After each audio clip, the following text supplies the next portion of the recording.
મહિના બાદ એ રુદ્રાક્ષ તમારા શરીર માથે કામ કરવાનું શરૂ કરે છે.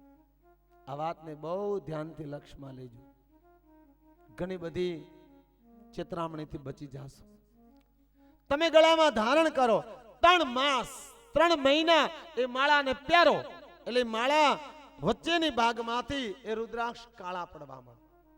ઘણા કે ગરમીના કાળા પડવા માંડે. નહીં, આવી ખોખલી વિચારધારાઓમાં ધ્યાન નહીં દેશો. એ રુદ્રાક્ષ તમારા લોહી આરે સેટ થઈ રહ્યો છે. કારણ કે રુદ્રાક્ષ એ યંત્ર છે, મહાયંત્ર છે. ભયંકરમાં ભયંકર રોગ માટે રુદ્રાક્ષ કામ કરે છે. હા, ડાયાબિટીસ, એસિડિટી, હૃદયનો કોઈ પણ રોગ હોય, લોહી સંબંધિત કોઈ પણ બીમારીઓ રુદ્રાક્ષ ધારણ કરવાથી નાશ પામે છે. થાઇરોઇડ જેવા રોગોનો પણ અંત આ રુદ્રાક્ષ દ્વારા થઈ શકે છે. હા, 3 માસમાં એ રુદ્રાક્ષ કાળો પડવા માંડે. 6 મહિનામાં એ રુદ્રાક્ષની માળા પૂર્ણ કાળી પડી જાય. એ તમારા લોહી આરે સેટ થઈ ગઈ. હવે તમારા લોહીમાંથી જે નબળા તંતુઓ, જે બ્લડનું સર્ક્યુલેશન વધઘટ થાય, એ પાવરને વધારી પણ શકે અને વધતો હોય તો ઘટાડી પણ શકે. હાર્ટ એટેક આવતો હોય, હૃદયની કોઈ પણ બીમારી, હૃદય પમ્પિંગ ન કરતું હોય, લોહીની કોઈ પણ બીમારી હોય, એના માટે રુદ્રાક્ષ પ્રધાન છે. કારણ કે બ્લડને શુદ્ધ કરી શકે. રુદ્રાક્ષ જેટલો કરી શકે કોઈ ઔષધિ ન કરી શકે. 6 માસ બાદ એ પૂર્ણ રુદ્રાક્ષ તમારા શરીર માટે કામ કરે. પહેરો કાળો ન પડે ક્યારે તો સમજવાનું કે આ પ્લાસ્ટિકનો છે, આ રુદ્રાક્ષ ઓરિજિનલ નથી. અને ત્રિમુખી રુદ્રાક્ષ કાળો નથી પડતો. શું કામ? કે એમાં સીધો પાવર છે તમારા લોહીને શુદ્ધકરણ કરવાનો. એટલા માટે એને વધારે મહાન માનવામાં આવે છે. 5મુખી રુદ્રાક્ષ ભગવાન કહે મારા સમાન છે. જે માનવ ધારણ કરે એ તમામ સુખોને પ્રાપ્ત કરી અને મોક્ષને પામે. 6મુખી રુદ્રાક્ષ કાર્તિક સમાન છે, પુરુષાર્થનો દાતા છે. 7મુખી રુદ્રાક્ષ કામદેવ સમાન છે, ધન સંપદાનો દાતા છે. 8મુખી રુદ્રાક્ષ અષ્ટભૈરવ સમાન છે, મનુષ્ય શરીર છોડ્યા પછી ભૈરવ રૂપને પ્રાપ્ત થાય. 9મુખી રુદ્રાક્ષ 9 દુર્ગા સમાન છે, કપિલ મુનિ સમાન ડાબા હાથમાં ધારણ કરવાનું વિધાન છે. 10મુખી રુદ્રાક્ષ ભગવાન વિષ્ણુ સમાન છે, તમામ સુખોને આપનારો. 11મુખી રુદ્રાક્ષ 11 રુદ્રો સમાન છે, દરેક જગ્યાએ વિજય આપનારો છે. 12મુખી રુદ્રાક્ષ કેશમાં ધારણ કરવાનું વિધાન, મંગળ સૌભાગ્યનું રક્ષણ કરે. 13મુખી રુદ્રાક્ષ વસુઓ સમાન છે, દરેક કાર્ય શુભ બનાવે. અને 14મુખી રુદ્રાક્ષ પરમાત્મા ભગવાન શિવનું વિરાટ સ્વરૂપ છે, જે દરેક કાર્યોને મંગલમય બનાવે છે. રુદ્રાક્ષના મુખમાં પડ્યા વગર રુદ્રાક્ષ માણસે ધારણ કરવું જોઈએ. જો કે 1200 રુદ્રાક્ષ મસ્તિષ્કમાં ધારણ કરવા જોઈએ, કારણ કે બધી અહીંયા તકલીફો છે. એ ન થાય તો 1100 રુદ્રાક્ષ પોતાના શરીરમાંથી ધારણ કરવા જોઈએ. એ ન થાય તો 900 રુદ્રાક્ષ 2 કલાઈ માથે 100, 2 બાજુ માથે 100, ગળામાં 500. એ ન થાય તો 700, 2 કલાઈ માથે 100, ગળામાં 500. એ ન થાય તો ખાલી ગળામાં 500 રુદ્રાક્ષ ધારણ કરો. એ ન થાય તો 300 રુદ્રાક્ષને અગ્નો પવિત્ર બનાવીને ધારણ કરો. એ ન થાય તો 108 રુદ્રાક્ષની માળા ધારણ કરો. એ ન થાય તો 54 રુદ્રાક્ષ ધારણ કરો. 54 ના પહેરી શકો, 21, 11, 9 પહેરો. 9 નો પહેરો 7 રુદ્રાક્ષ પહેરો. 7 ના પહેરાય તો 5 પહેરો. 5 ના પહેરાય 3 રુદ્રાક્ષ પહેરો. 3 ના પહેરાય 1 ધારણ કરો. અડધો તો કહેવાય ને કે ભગવાન અડધો કે અડધો પહેરજો, પણ એક છેલ્લે લાસ્ટમાં એક ભગવાને કીધું. શું કામ? કે રુદ્રાક્ષ ધારણ, રુદ્રાક્ષ તમારા માટે યંત્ર રૂપી છે. વિશાળ શક્તિને જન્મ આપે, તમારા સંયમનું રક્ષણ કરે. એટલા માટે સુત બોલ્યા છે, રુદ્રાક્ષ કેવલમ વાપી યત્ર યત્ર કુમા મહામતે યત્ર કુમા મહામતે સમંત્રમ વા મંત્રેણ રહિતમ વાવા વર્જિત રહિતમ વાવા વર્જિત. રુદ્રાક્ષ મહાત્મ્યની તમને ખબર હોય કે ન હોય, એક યંત્ર જેટલું કામ કરે. કારણ કે મંત્ર, તંત્ર ને યંત્ર આ 3 થી સૃષ્ટિ હાલે. બોલે હા, તો મંત્ર બોલીને ધારણ કરો કે ન મંત્ર આવડે, રુદ્રાક્ષ યંત્ર છે. હા, એક ત્રિમુખી રુદ્રાક્ષ કાર્ય ભાંગેલો જોજો, એમાં જે સ્નાયુ છે ને એ હજારો 1 GB ના પાવરને લઈને પડી છે. ત્રિમુખી રુદ્રાક્ષ આત્મવિશ્વાસને પૂર્ણ જન્મ આપી શકે છે. ભાવ રહિતમ, કદાચ તમને ભાવ ન હોય ને કુભાવથી પહેર્યો હોય તો પણ રુદ્રાક્ષ કલ્યાણ કરે. હા, કોઈના આમ કે ભાઈ મને નહોતું ગમતું પણ હવે પહેરી લીધું. કુભાવે રહિતમ ભાવ વર્જિતમ, ભાવ ના હોય અને પહેર્યો હોય તો પણ રુદ્રાક્ષ તમારું કલ્યાણ કરે. શું કામ? કે રુદ્રાક્ષનો સંબંધ તમારા લોહી હારે છે, તમારા શરીર હારે છે. અને ઘણા એમ કે 10,000 વર્ષ ભગવાન તપસ્યા કરે ને એની આંખમાંથી આહુડા પડે ને પછી રુદ્રાક્ષનું વૃક્ષ થાય ને, આવું આજના ભણેલા માણાને ગળે ન ઉતરે. તો એના માટે વેદોની સરસામાં જાઓ. ભગવાને 10,000 વર્ષ જંગલમાં ઔષધિનું શોધન કર્યું. કોઈ ફળોને ધારણ કરે, શરીરની અગ્નિ શાંત ન થાય, કાઢી નાખે. પાછા બીજા ફળોને ધારણ કરે, પાસી ન થાય. 10,000 વર્ષે આપણે એમ કહીએ ને ભાઈ એ કામ કરવામાં મારી આંખમાં આહુડા આવી જાશો, એ તો ઈચ્છું છું. એમ ભગવાને 10,000 વર્ષ ઔષધિનું સંશોધન કર્યું અને પછી એને રુદ્રાક્ષ પ્રાપ્ત થયા. એટલા માટે ભગવાને આની અંદર સાધના શબ્દ મૂકી દીધો, કારણ કે આ બન માણસ માટે મુશ્કેલી પડતી હતી. ભગવાન દ્વારા મારા તમારા માનવ શરીરને જે અગ્નિ છે, જેમાં રોગ, આમાં એક એવી નબળી ઉર્જા પેદા થાય, એને કંટ્રોલ કેમ કરી એકાય રોગોને, એટલા માટે ભગવાન રુદ્રાક્ષ નામની ઔષધિને જન્મ આપ્યો છે, પેદા કરી છે. તમને જેમ આપણે બાળક બીમાર હોય અને એને પરાણે દવા પાવ તોય એની બીમારી મટી જાય, હા, એમ રુદ્રાક્ષ પરાણે ધારણ કર્યો ને કોઈના કહેવાથી લજ્યાથી તો પણ તમારું હિત કરે. એટલા માટે સુત બોલ્યા છે, યોવા કોનરો ભક્ત્યા ધારયે લજ્યા યા પીવા સર્વ પાપ વિનિર્મુક્ત સમ્યક જ્ઞાન મવાપ્નુયા સમ્યક જ્ઞાન મવાપ્નુયા. યોવા કો નરો ભક્ત, એવો ભગત નરકમાં ન જાય. કયો? જે રુદ્રાક્ષને ધારણ કરે છે. ધારયે લજ્યા યાપીવા, યાની લજ્યા એટલે કોઈને કહેવાથી ભાઈ ઓલે કીધું એટલે પહેર્યા હતા તો પણ તમારું હિત થાય. સર્વ પાપ વિનિર્મુક્ત, રુદ્રાક્ષ ધારણ કરવાથી તમામ પાપ બળીને રાખ થાય. જે તમારી માનસિકતામાં પીડા આપતા હોય એ નાશ પામે. સમ્યક જ્ઞાન વાપનું યાદ, આનો મતલબ તમારી પાત્રતા અનુસાર તમારામાંથી જ્ઞાન પ્રગટ થાય છે. રુદ્રાક્ષ ધારણ કરવાથી જે આત્મવિશ્વાસ પેદા થાય ને, તમે કલ્પના પણ ન કરી શકો. અને રુદ્રાક્ષ ધારણ કરવાથી જે શુદ્ધિકરણ થાય, હિસાબ ન લગાવી શકાય એટલું શુદ્ધિકરણ તમારું થાય. ધારીએ લજ્યા, કોઈને કહેવાથી પહેરો તો પણ હિત થાય. સમ્યક જ્ઞાન, રુદ્રાક્ષ ધારણ કર્યા પછી તમારી પાત્રતા અનુસાર તમારી અંદરથી જ્ઞાનનો જન્મ થાય. કારણ કે બહારથી ગોખેલું ક્યારેક ભૂલાઈ જાય, પણ ભીતરથી જે પાવર આવે ને, ભીતર જે ઉદ્ભવિત થાય ને, એ ક્યારેય ભૂલાય નહીં. તમારા ખુદની અંદરથી એવી શક્તિઓ જન્મમાં લાગે કે જે તમે કલ્પના પણ ન કરી હોય. આ રુદ્રાક્ષની શક્તિ છે. અંતિમ શ્લોક સુત બોલ્યા છે, ઓમ રુદ્રાક્ષ મહાત્મયા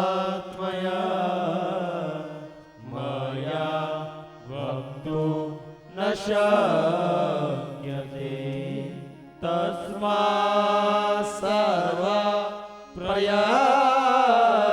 પ્રયત્નેન કુર્યાત રુદ્રાક્ષ ધારણ કુર્યાત રુદ્રાક્ષ ધારણ. રુદ્રાક્ષ રુદ્રો મહાત્મયમ વક્તુન સંશય. રુદ્રાક્ષ ધારણ કરવાનું જે મહાત્મય છે એ અનંત ગણું છે. સર્વ પ્રયત્નેન કુર્યાદ, કોઈ પણ સંજોગોમાં રુદ્રાક્ષ ધારણ, કોઈ પણ સંજોગોમાં માણા રુદ્રાક્ષ ધારણ કરે, બસ આટલું શું તે કીધું. કારણ કે રુદ્રાક્ષ એ તમારી દરેક શક્તિઓનો જન્મદાતા છે. રુદ્રાક્ષ ધારણ કરનારા માણાનું અકાળે મૃત્યુ ન થાય. તમે જોજો ખડપાણી વગરનો કોઈ માણસ મરી જાય એના ગળામાં રુદ્રાક્ષ નહીં હોય. રુદ્રાક્ષ મહાદેવ કહે હું એનું રક્ષણ કરું છું. એવો માણા ક્યારે નરકમાં ન જાય, મારા લોકને પામે. જેના ગળામાં રુદ્રાક્ષ હોય ને એને યમના દૂતો સ્પર્શ ન કરી શકે, એટલો પાવર છે એમાં. એટલે આપણે સંકલ્પ કરીએ અમે રુદ્રાક્ષને ધારણ કરીશું. કંઠીમાં રુદ્રાક્ષ પહેરાય, હા કંઠીમાં તો ખાસ પહેરાય. હું કામ કે કંઠી હરિનું નિશાન છે, રુદ્રાક્ષ હરનું નિશાન છે. એક કરતા બે ભલા. હર અને હરિ બંને સાથે રાખો, શું વાંધો છે? કંઠી વાળા રુદ્રાક્ષ કઢાવ્યા, મેં કોઈ દી કોઈની કંઠી નથી કઢાવી. શું કામ કે રુદ્રાક્ષમાં દોરો ન નાખો, કંઠી નાખવી. કંઠી એ હરિનું નિશાન છે, રુદ્રાક્ષ હરનું. હરિન હર બે હારે રાખો. હે ભવાની, વધારે તો હું શું કહું, જેના ગળામાં રુદ્રાક્ષ હોય, જેના કપાળમાં ભસ્મનું તિલક હોય, જેના મુખમાં પરમાત્માનું નામ હોય, એ મનુષ્યનું દર્શન કરવાથી પરમાત્માના દર્શનનું ફળ મળે. જેના ગળામાં રુદ્રાક્ષ ન હોય, જેના કપાળમાં તિલક ન હોય, જેના મુખમાં પરમાત્માનું નામ ન હોય, એ કંઈ પણ ખાય તો પાપ ખાય ગણાય, એવું લખ્યું છે. આમાં લખેલું છે કે જે માણસના ગળામાં રુદ્રાક્ષ ન હોય અને કંઈ પણ ભોજન કરે તો એ પાપ છે. હા, જેના કપાળમાં તિલક ન હોય, જેના મુખમાં પરમાત્માનું નામ ન હોય, એ મનુષ્ય નહીં પશુ છે દેવી. આ તમને ચાંદલા શું કામ કરવામાં આવે? તમે એમાં 5-10 રૂપિયા નાખો એટલે નહીં વાલા. તિલક એ તમારા ભાગ્યની પૂજા છે. તમે જોજો બ્રાહ્મણ પૂજા કરવા બેહાડે એટલે પેલું શું કરે? યજમાને ભાલે તિલકમ ભરત કુર્યાતમ. હે યજમાન, તમે બહુ જ ભાગ્યશાળી છો બાપ કે આજ પરમાત્માનું કાર્ય કરવા બેઠા, ઈશ્વરનું કામ કરવા બેઠા. એટલે અમે બ્રાહ્મણો, અમે સાધુઓ તમારા ભાગ્યની પૂજા કરીએ, તમારા કપાળમાં ચાંદલો કરીએ. અને તમે ભગવાનની કથામાં આવ્યા, તમારા કરતા વધારે ભાગશાળી કોણ હોય એટલે તમારા કપાળમાં ચાંદલો કરીએ બાપ. કારણ કે ભાગશાળીના કપાળમાં ચાંદલા હોય, અભાગ્યના કપાળમાં ચાંદલા ન હોય વાલા. અને પૈસા વાળું થવાનો આજનો બીજો માર્ગ. જેને સંપત્તિ વાળું થવું હોય એને રોજ સવારમાં પોતાના ભાલમાં તિલક કરવું જોઈએ. જે માણસ પોતાના ભાગ્યની પૂજા કરે રોજ, એ માણસનું ભાગ્ય દિવસે દિવસે પ્રકાશિત થવા લાગે. એ માણસ સંપત્તિમાં પણ પ્રગતિ કરે અને પોતાની કીર્તિમાં પણ પ્રગતિ કરે. હા, અમારે સૌરાષ્ટ્રમાં કોઈ હવારમાં હામો મળે ને એના કપાળમાં ચાંદલો ને તેમ કે આ કોરું કપાળ વાંજ્યું લઈને ક્યાં ચારમાં હામો મળ્યો? કારણ કે કપાળમાં તિલક એ તમારા ખુદના ભાગ્યની પૂજા છે. અને જે પોતાના ભાગ્યની પૂજા ન કરે એનું ભાગ્ય ઉજ્જવળ કેમ થાય મારા બાપ? અને દીકરીઓને ખાસ કહું, જે દીકરી કોરું કપાળ રાખે ને, મા બાપને મોઢું જોવાથી દોષ લાગે, પણ આજે તો ફેશન ફાટીને ધવાડે ગઈ છે. કલાએ કોરીને કપાળે કોરા. જે દીકરીએ મા બાપને ઘરે કોરું વધારે કપાળ રાખ્યું હોય એ સાસરે જાય, ત્યાં પૈસા હોય પણ એને વાપરવા ન મળે. શું કામ કે તે તારું ભાગ્ય જ કોરું રાખ્યું. જે સ્ત્રી ચાંદલો કર્યા વગર પોતાના પતિને મોઢું દેખાડે એના પતિનો આયુષ્ય નાશ પામે. હા, શિવપુરાણના રુદ્ર સંહિતાના પાર્વતી ખંડમાં લખ્યું છે. આજ ઘણા વાર સુહાગન બહેનો પણ કોરા કપાળે રખડતી હોય. નહીં બાપ, તમે તો જગદંબા છો. અને જે વિધવા માં ચંદનનો ચાંદલો કર્યા વગર અથવા ભસ્મનો ચાંદલો કર્યા વગર પોતાના દીકરાને, પરિવારને મોઢું દેખાડે તો એવા વિધવાનું મોઢું જોવાથી દોષ લાગે. ટૂંકમાં કોરું કપાળ ક્યારેય ન રખાય. જેના કપાળમાં તિલક ન હોય, ગળામાં ભગવાનનું બાનું ન હોય, જેના મુખમાં પરમાત્માનું નામ ન હોય, એ મનુષ્ય નહીં પશુ છે. એટલા માટે મારા સંતો બહુ સરસ શબ્દો પૂરે છે. જેના મુખમાં શિવનું નામ નથી એનો મનુષ્ય સદાય અવતાર નથી. જેનો મુખમાં શિવનું નામ નથી એનો મનુષ્ય સદાય અવતાર નથી.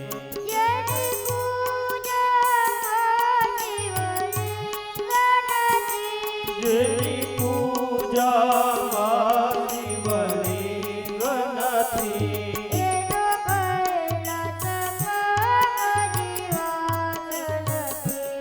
એનો કૈલાસ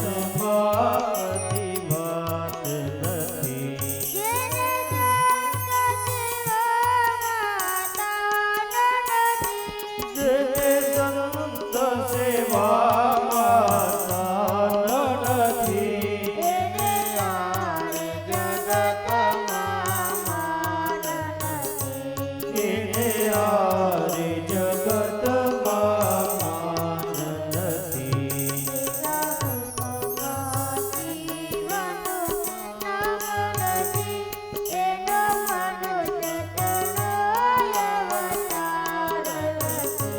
જેના મુખમાં શિવનું નામ નથી, એનો મનુષ્ય તનોય અવતાર નથી.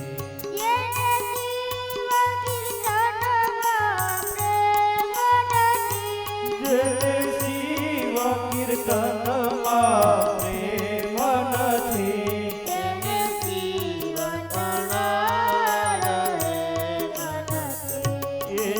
શિવ તણા રહે મનથી.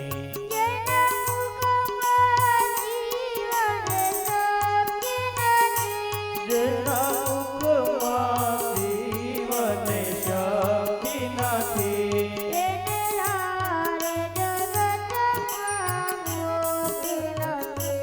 એને આરે જગતમાં મુક્તિ નથી. અહીંયા અમારા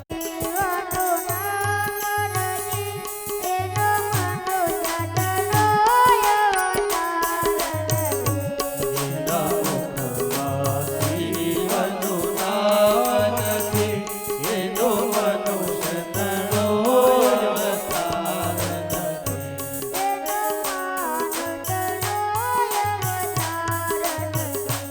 એનો માન તનોય અવતાર નથી.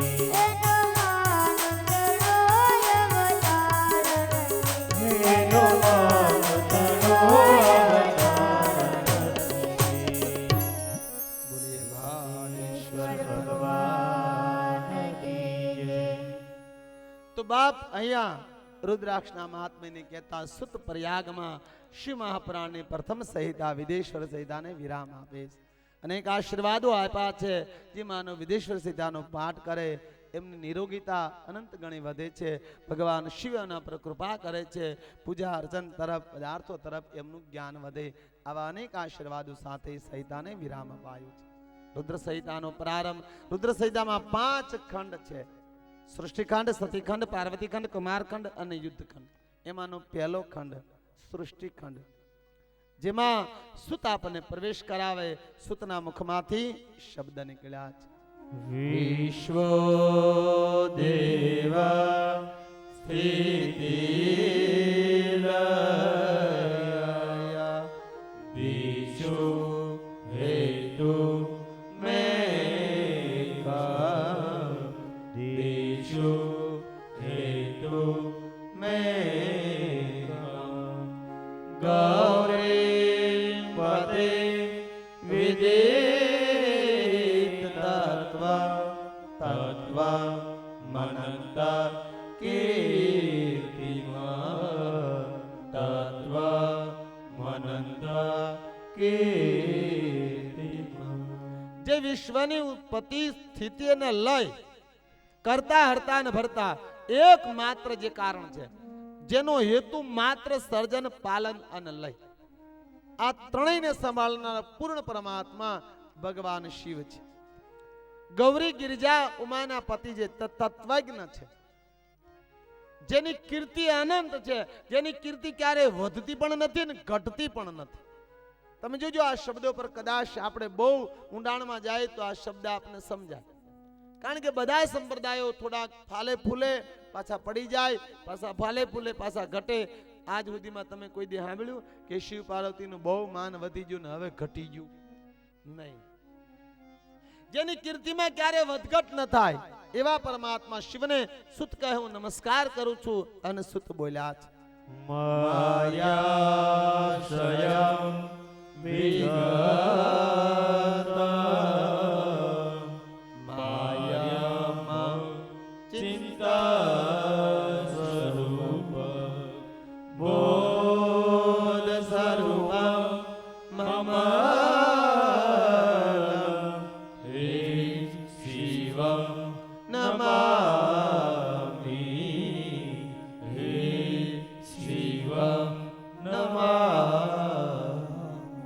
જે માયાનો આશ્રય હોવા છતાં માયાથી પાર છે, જેને માયા ક્યારે સ્પર્શ નથી કરી શકતી, જેમનું ચિંતન સ્વરૂપ, જેમનું ચિંતન કરવાથી બોધ સ્વરૂપને પ્રાપ્ત થાવ, બોધ સ્વરૂપમ મમલમ હિ શિવમ નમામિ, એવા પરમાત્માને હું નમસ્કાર કરું છું. અને પ્રયાગમાં યાત્રા કરાવી. અહીંયા આ સંહિતામાં પ્રથમ સૃષ્ટિખંડ જેમાં એક સંતની કથા બતાવી છે. નારદ એક સંત છે. દક્ષ રાજાએ 10,000 પુત્રોને જન્મ આપ્યો. નારદે બધાને સાધુ બનાવી દીધા. ફરીવાર આ પ્રયોગ થયો. 10,000 પુત્રોને જન્મ આપ્યો અને ફરીવાર નારદ સાધુ બનાવ્યા. દક્ષને રોષ આવ્યો અને શ્રાપ આપ્યો કે નારદ, તમે કોઈ જગ્યાએ પગવાળીને બેહો તો કોઈના દીકરાને સાધુ બનાવશે ને, ત્યાં મારો શ્રાપ છે નારદ, તમને કોઈ જગ્યાએ આપ સ્થિર નહીં રહી શકો. આ કારણે નારદ બ્રહ્માંડમાં વિચરણ કર્યા કરે છે, કોઈ જગ્યાએ સ્થિર રહી શકતા નથી. એકવાર હિમાલયની ભૂમિમાંથી પસાર થયા, એમને શાંતિ લાગી. હિમાલય ક્ષેત્ર બહુ શાંત છે. એમને તો હાલ સાધના કરવા માટે બેહું. અને નારદ સમાધિમાં બેસી ગયા. પરિણામે નારદને સમાધિ લાગી ગઈ અને નારદને તપસ્યાનું તેજ વધવા લાગ્યું. એટલું નારદની તપસ્યાનું તેજ વધ્યું કે પૂરું બ્રહ્માંડ એને પ્રજ્વલિત પ્રકાશને અનુભવવા લાગ્યું અને ઇન્દ્ર અકળાયો કે ક્યારેય નારદ પગવાળીને બેહની, આજ પગવાળીને બેસી ગયા, કદાચ મારું ઇન્દ્રાસન એને લઈ લેવું હશે.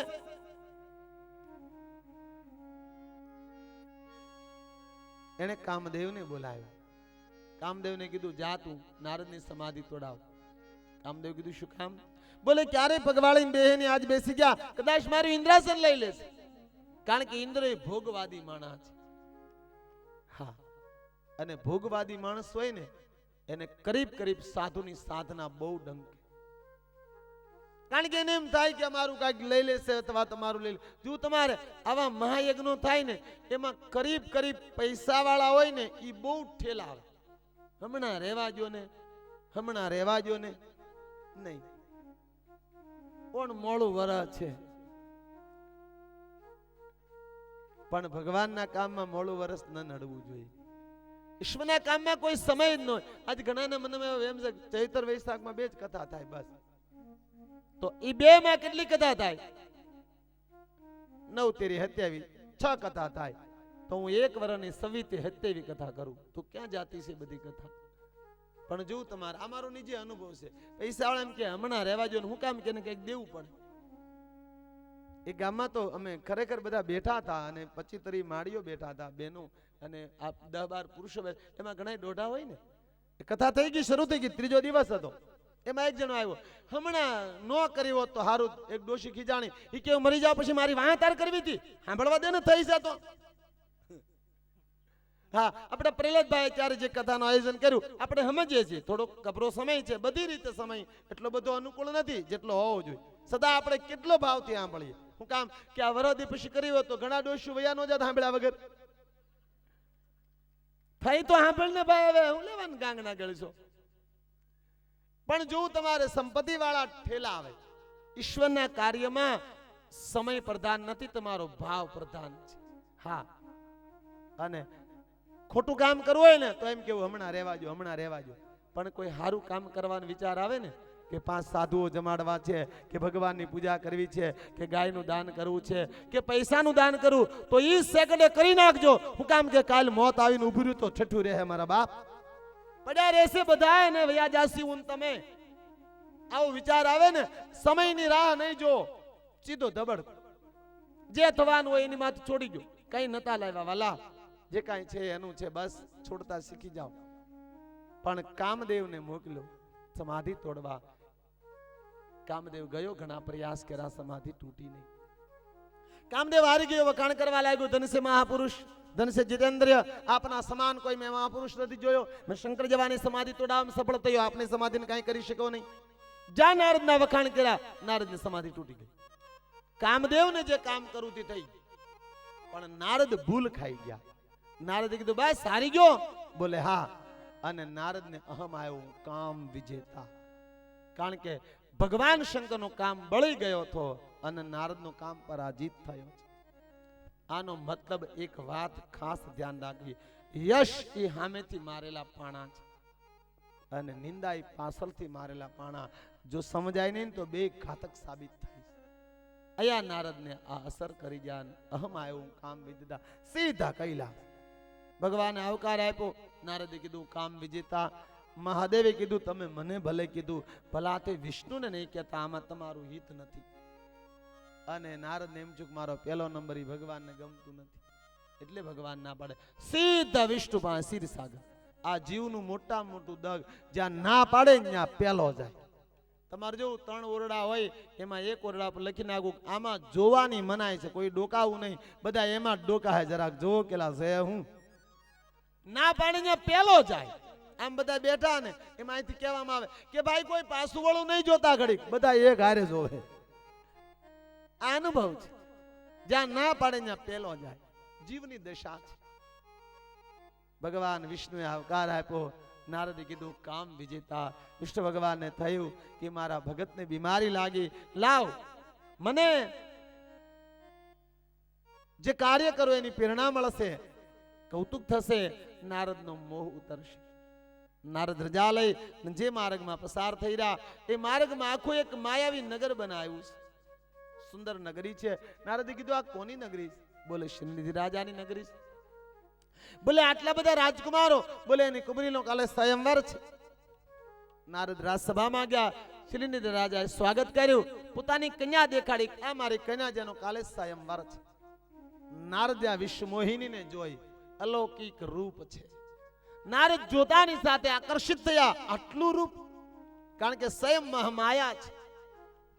વિશ્વ મોહિની, આખા વિશ્વને મોહી લે એ માયા. અને નારદનું આકર્ષણ શરૂ થયું કે મારા બધાય ભાઈઓએ લગ્ન કર્યા, આ કન્યા મને મળે તો મારે વિવાહ કરવો છે. જ્ઞાનનો ઢોલ ટીપનારો 1 મિનિટમાં મૂંઢ થઈ ગયા.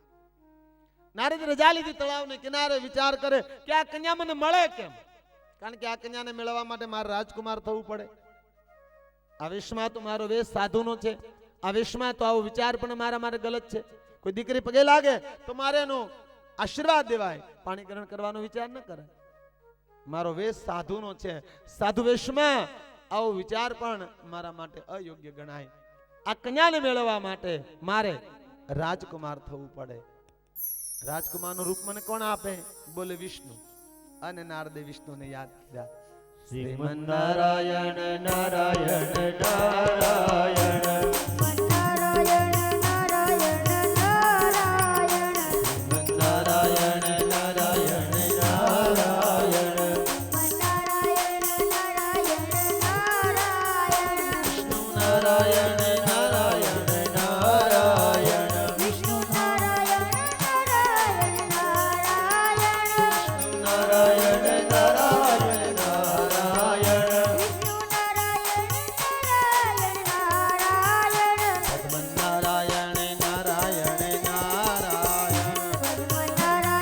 દીકરીઓને માતાજી બનવાનું છે, તમામ દીકરીઓ તૈયાર થવા માટે જાય. નારાયણ